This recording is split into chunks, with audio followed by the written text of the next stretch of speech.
I think the only thing I would just maybe double down on your comment there that, it's interesting over the last several weeks, I had several people asking, they wanted a share position and they couldn't get it. They said the stock just wasn't available in the markets. And absolutely, I think now is that opportunity. Um, so, I think that for sure the excitement is only going to build as we approach our next drill program in just a couple of short months.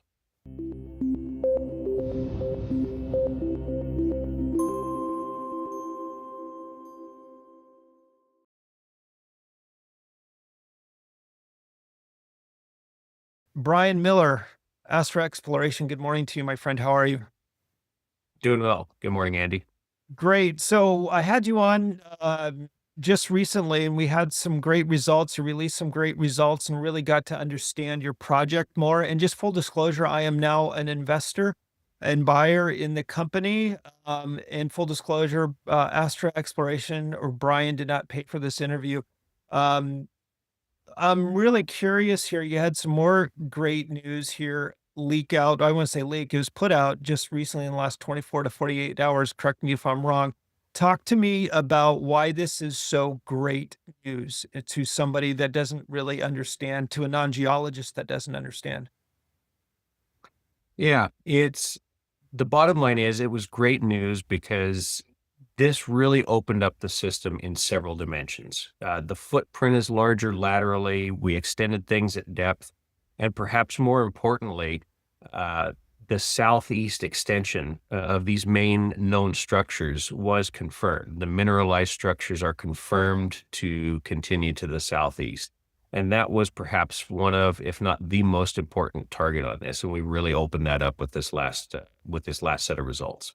Okay, so I want you to walk me through this and this picture that we have, this diagram that we have of the drilling really does paint a fantastic picture. So, to all my viewers and listeners, please correct me if I'm wrong, Brian. This was the original drilling in the, I want to say, the northwest cornerish, if you would, and you started targeting the southeast area. Um, talk to me about that. What did you guys hit, and what did this tell you? This. Sure.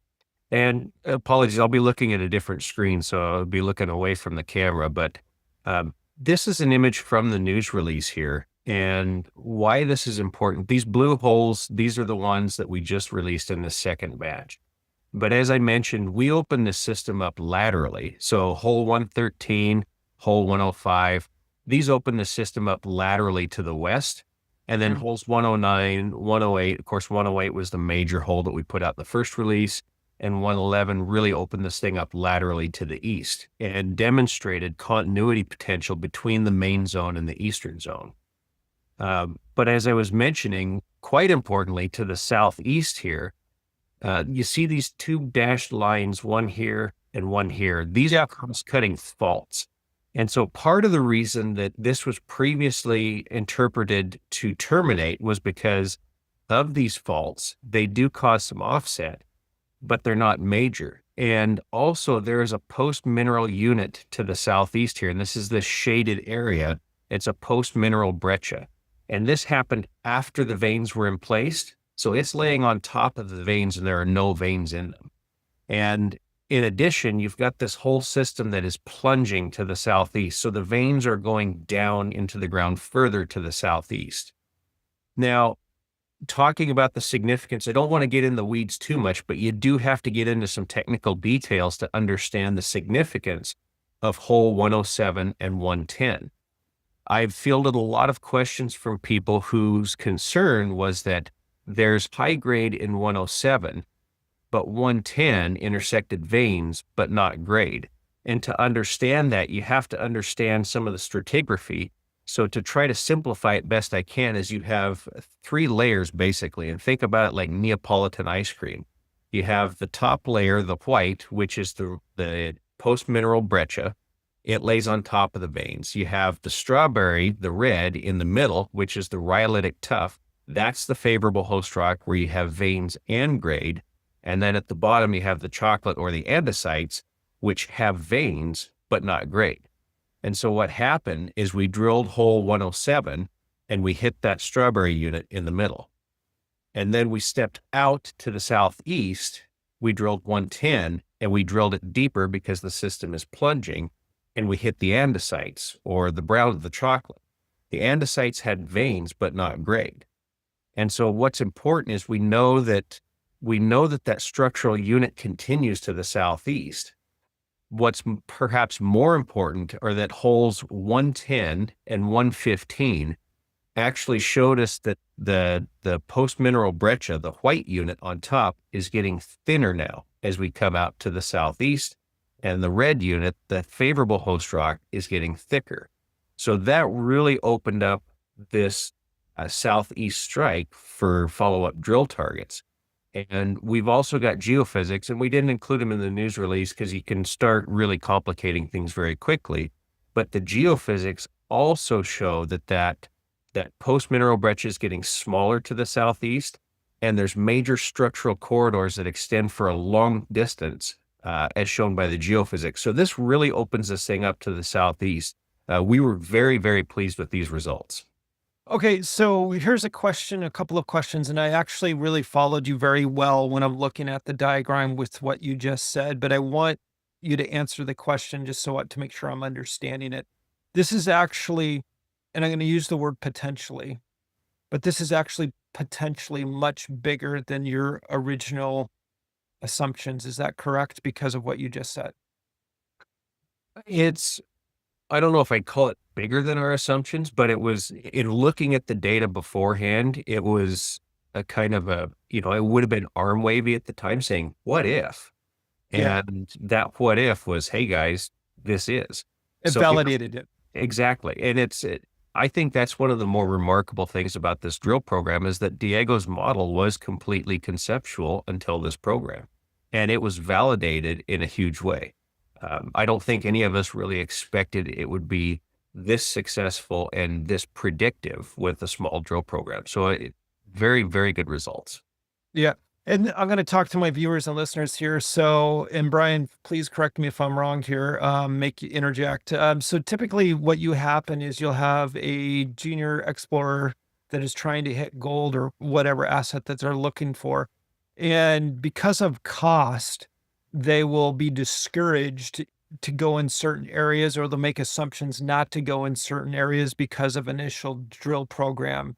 And from what Brian is telling me, is because you do have a lot of cash in the bank for drilling, you decided to move, if you would, to a place where it looked, you liked, you had an assumption, or you thought that there were going to be gold there, but it wasn't drilled previously, or it just wasn't drilled, or wasn't thought to be drilled, because the assumption of that's where the faults, the veins would end at that fault. That's what you're telling me, correct?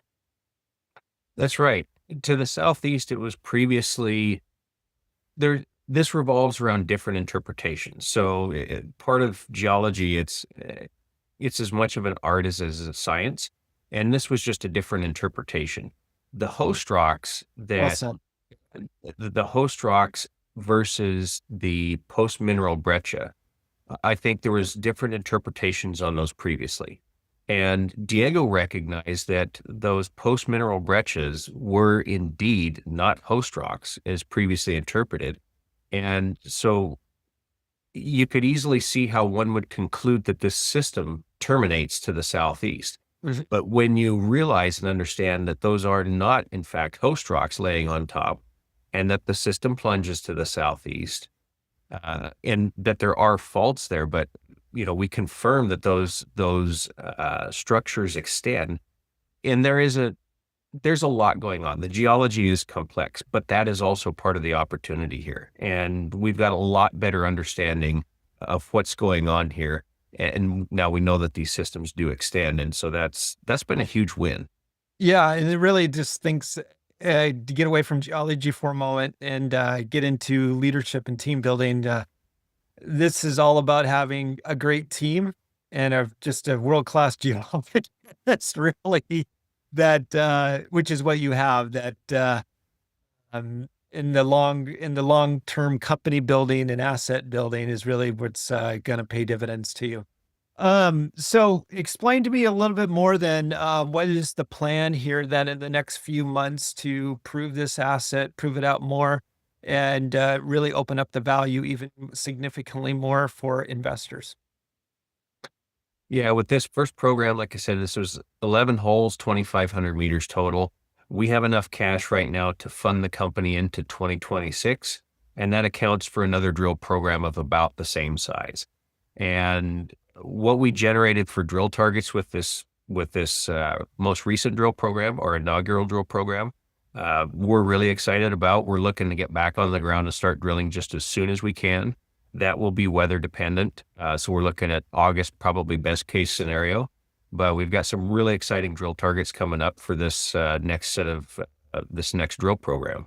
And I think that given the results that we had here, I would expect that the market will recognize the significance of this first program and most likely take notice as we approach that second program. Got it. And I noticed Charles Funk is on your board, if you would, as a director, and I've spent some time with him over Zoom, and I've come across as being he comes across as being not only very competent but very aggressive. I'm assuming some of that aggression you're tapping into or you have as well. Is that correct? Oh, absolutely. Charles is a go-getter for sure.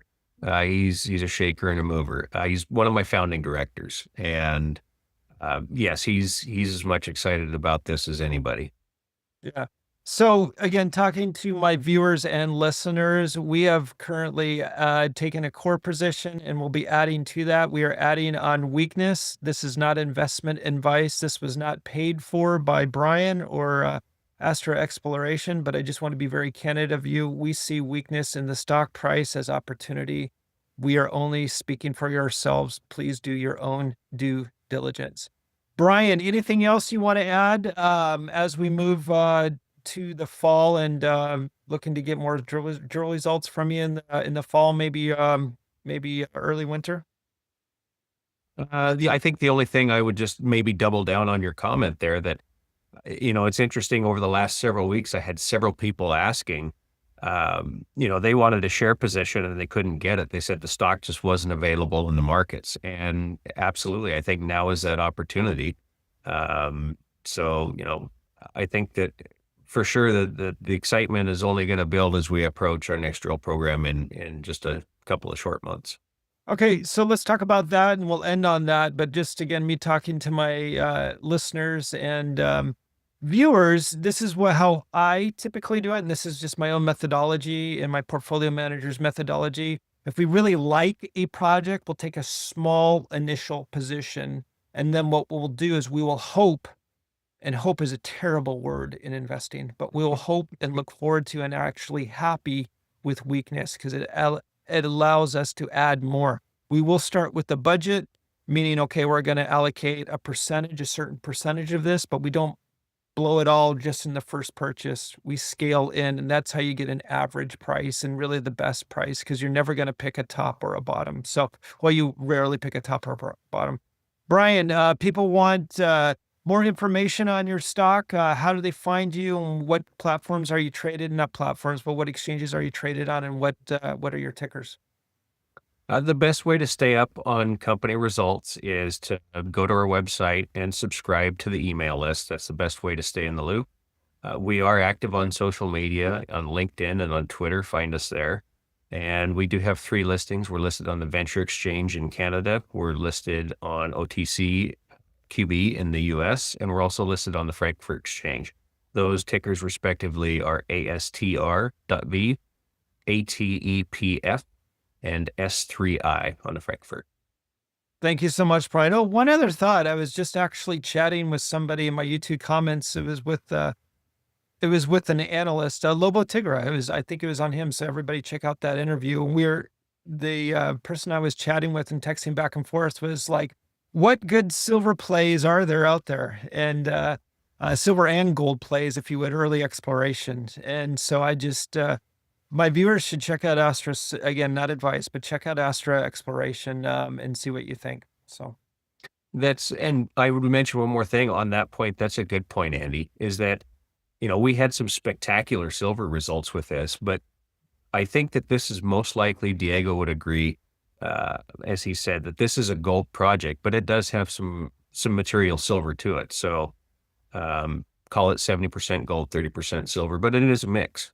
Yeah, and that's actually 70/30. That's actually large exposure if you would to silver. So, Right. yeah. All right, Brian, thank you so much. You're a gentleman, and looking forward to having you on again. Thank you, Andy. Appreciate the opportunity. Take care.